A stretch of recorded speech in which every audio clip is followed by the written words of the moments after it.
আপনারা কে কে ইলিশ মাছের লেজা ভর্তা খেয়েছেন আমাকে জানাবেন। আজকে একটা নতুন রেসিপি নিয়ে চলে এসেছি, ইলিশ মাছের লেজা ভর্তা।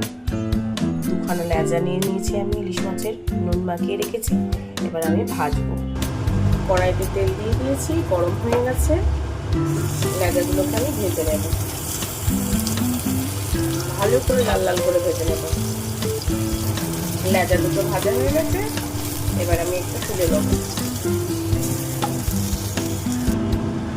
এই তেলেই আমি দুটো শুকনো লঙ্কা দেব। শুকনো লঙ্কাটা এই তেলেই আমি একটা গোটা পেঁয়াজ ভেজে নেব।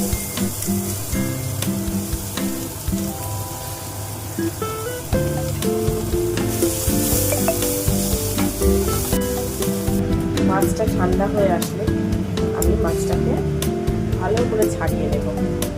পেঁয়াজটা ভাজা হয়ে গেছে, আমি তুলে দেব।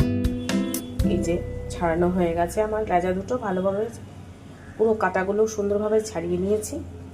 শুকনো লঙ্কা, এখানে তেল নিয়েছি, আর এখানে পেঁয়াজ ভাজা। শুকনো লঙ্কাটা আগে ভালো করে চটকে নেব।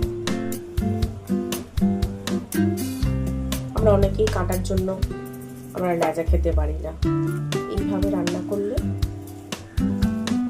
একসাথে মেখে নেব। এইভাবে একটু ভর্তা বানিয়ে খেলে গরম ভাতের সাথে খুবই ভালো লাগে খেতে। ঝাল ঝাল হয়ে গেছে আমার লেজা মাখা, খুব সুন্দর লাগে খেতে গরম গরম ভাতের সাথে। এই ভিডিওটা যদি ভালো লেগে থাকে তাহলে একটা লাইক, কমেন্ট, শেয়ার, সাবস্ক্রাইব করতে ভুলবেন না। ধন্যবাদ।